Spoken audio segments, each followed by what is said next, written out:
When you begin a conversation by showing intellectual humility, saying, "I'm only human, I might be wrong, your ideas are valuable too," do you genuinely believe you are demonstrating a virtue?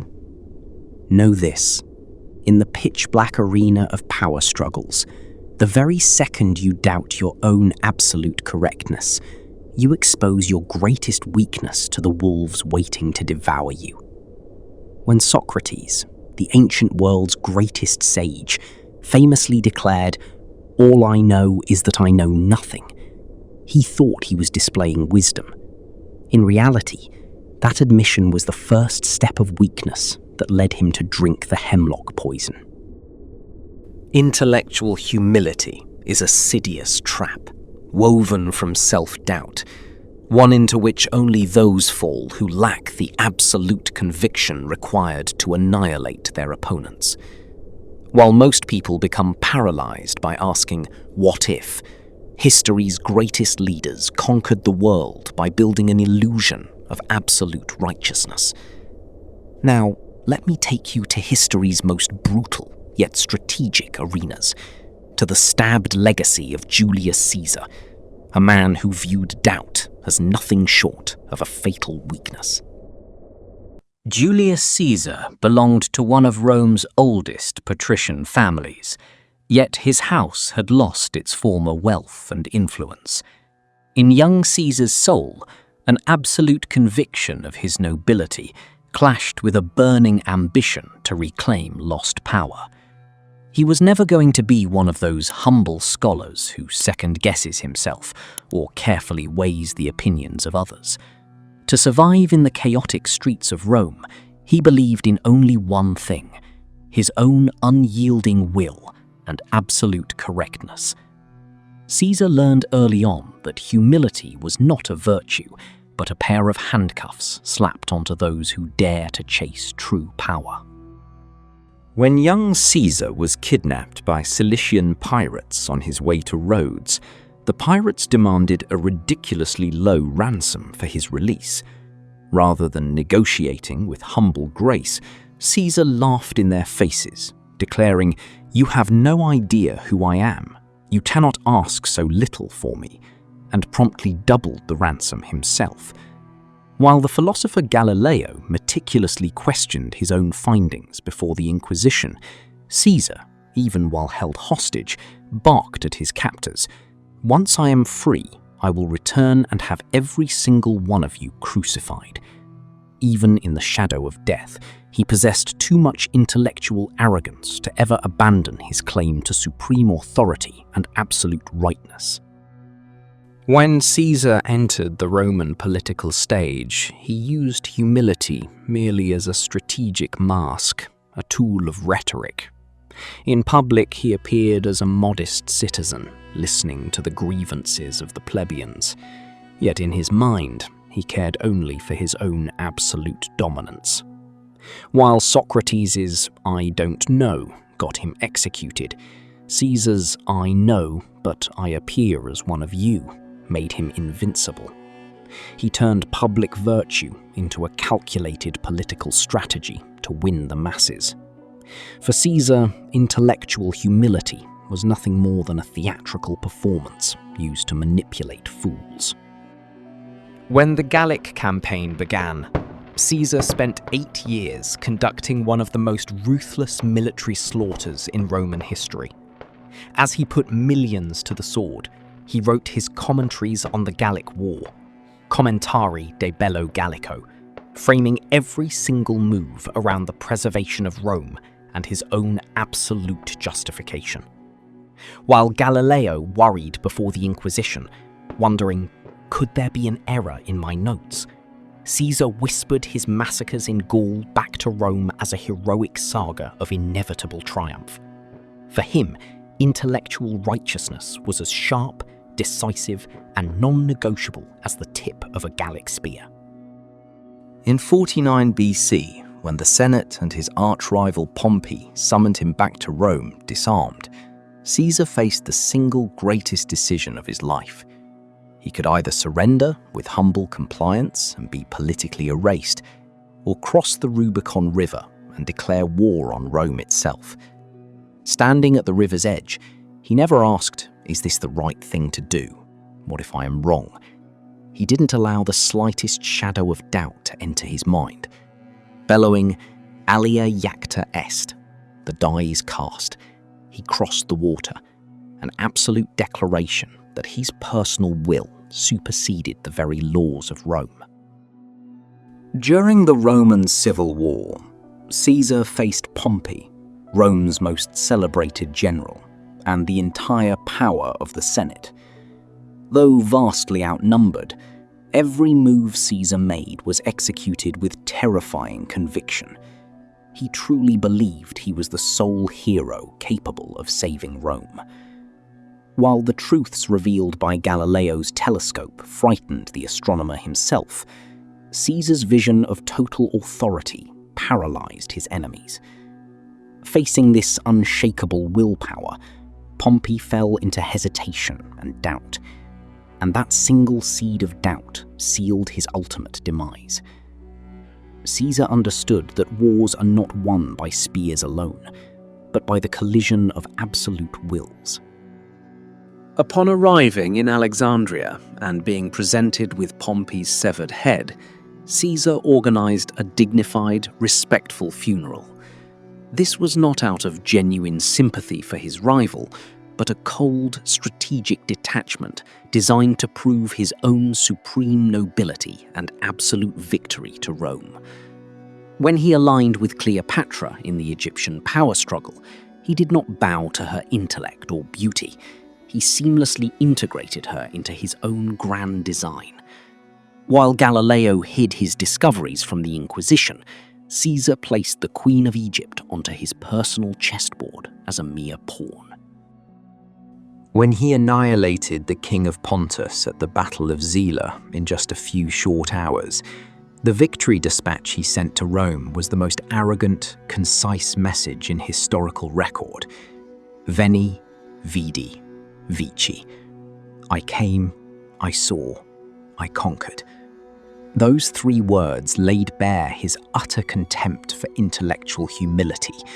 He genuinely believed his mere presence on the field was enough to guarantee triumph. In a world where Socrates claimed to know nothing, Caesar was the absolute force who came, saw, and instantly conquered. To him, humility was a pathetic display of weakness that would only tarnish the elegance of absolute victory. Returning to Rome as the undisputed master, he had himself appointed dictator in perpetuity, marking the absolute death of the Roman Republic's culture of humble deliberation. The senators looked upon his absolute will with sheer terror, realizing that free speech had been permanently silenced. While Socrates invited Athenians to virtue before drinking his poison, Caesar invited the Roman Senate to submit to his singular command. For him, absolute dictatorship was the inevitable and highest culmination of intellectual righteousness. When Galileo Galilei peered through his telescope at the night sky, he observed the moons of Jupiter and the phases of Venus, a reality that completely shattered the Inquisition's dogmatic worldview. Yet Galileo, with scientific humility, laid his discoveries before the Church, hoping they too would yield to objective truth. When Julius Caesar turned his metaphorical telescope toward Rome, he saw only a populace that needed to be bent to his will. While Galileo yielded to his own ethics, whispering, "Correct me if I am wrong," Caesar forced the entire Roman world to adapt to his singular vision. When Galileo was dragged before the Inquisition in 1633, his internal doubts caused him to tremble before the absolute conviction of the Church. When the Inquisitors declared, "We do not err, it is you who are mistaken," Galileo's intellectual humility paralyzed him into submission. Had Julius Caesar stood in Galileo's place that day, he would have roared in the faces of those cardinals, "I am the truth. It is you who shall obey me." For Caesar, truth was never found in the prayers of an Inquisition, but at the tip of a sword and in the unshakable certainty of his own mind. Galileo recanted his discoveries before the Inquisition, muttering his humble farewell, a pour si move, and yet it moves, under his breath. A lectual victory, but a catastrophic political surrender. Meanwhile, Julius Caesar stood in the Roman Senate, holding the title of dictator for life, fueled by absolute conviction. Socrates paid for his virtue with hemlock. Galileo paid for his hesitation with lifetime house arrest. Caesar, having rejected humility entirely, paid with 23 dagger wounds. Because absolute rightness breeds a jealousy in those around you that inevitably sharpens into steel. Caesar's ultimate downfall began at the exact moment he achieved complete certainty, abandoning even the practical utility of strategic skepticism. Senators, and even his adopted son Brutus, felt rendered completely powerless and insignificant against his unyielding ego. As he boasted, "No one can touch me, for I am the absolute righteousness of Rome," he overlooked one fatal trap. Refusing to entertain doubt blinds you to the hidden moves of those waiting to strike. Caesar's supreme arrogance conquered the world, but it made him utterly blind to the daggers hidden beneath his allies' cloaks. On the Ides of March, 44 BC, as Caesar stepped into the Senate chamber, the surrounding blades shattered his illusion of invulnerability. While Socrates accepted his cup of poison with quiet dignity, Caesar, struck by iron from every side, cried out his final collapse of absolute conviction. "Et tu, Brute? You too, Brutus?" Because he refused to acknowledge his own vulnerability, he wasn't crushed by an Inquisition like Galileo. He was slaughtered by his own Senate. Intellectual humility is a dangerous trap, but absolute arrogance is constructing that trap with your own hands. Confined to house arrest, Galileo laid the long-term foundation for science's eventual victory over dogma. His intellectual humility granted him the stoic patience to realize that objective truth outlasts human tyranny. When Caesar died, Rome plunged into decades of chaotic civil war. His absolute authority left behind only fire, blood, and ruin. Galileo's philosophical legacy proved far more durable than Caesar's political empire, because fundamental truth is ultimately revealed through the quiet lens of a telescope, not the roar of a tyrant. When analysed through Michel Foucault's lens of power and knowledge, a brutal reality emerges from the lives of Caesar and Galileo. In any arena of struggle, knowledge is merely a weapon used to enforce absolute dominance. Galileo used knowledge with humble doubt before the Inquisition, completely neutralizing his own power. Caesar, on the other hand, weaponized knowledge, strategy, rhetoric, and optics, solely to serve his vision of total control.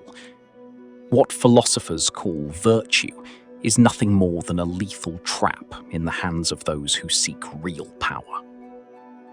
The lives of Caesar and Galileo prove a cold, unvarnished truth. Those humble thinkers who entertain their own fallibility and weigh the opinions of others are destined to be crushed by the machinery of authority. Julius Caesar was assassinated, yet he bequeathed to Rome an unyielding blueprint of power that birthed an empire. Galileo hesitated, yet he left behind an absolute scientific truth that eventually outlived the Church's dogma. In the game of power, intellectual humility is a trap, yet the reality of absolute conviction remains as sharp and unforgiving as a Roman blade. Now, pause and examine your own life with cold objectivity.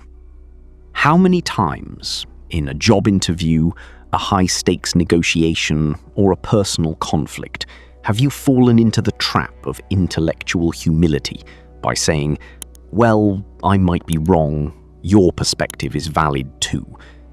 In that exact moment of hesitation, how many times did you hand total control over to someone else's absolute conviction? In a world that mistakes quiet modesty for armor, when will you realize that absolute certainty is the ultimate illusion of power? Will you succumb to doubt like Galileo, or will you command the room with the absolute authority of Caesar, even if it means drawing the jealousy of others? Socrates took his poison with humble grace. Galileo bowed his head to the Inquisition out of strategic hesitation. Caesar seized Rome with absolute conviction, only to die on the Senate floor. Is intellectual humility a noble virtue, or is it merely bait thrown to those waiting to devour you? The choice is entirely yours. Drink the hemlock of virtue like Socrates, accept house arrest like Galileo, or bend the world to your absolute will like Caesar. What about you? What was that one moment in your life when displaying intellectual humility caused you to lose all leverage? And what was the ultimate cost? Let's discuss in the comments.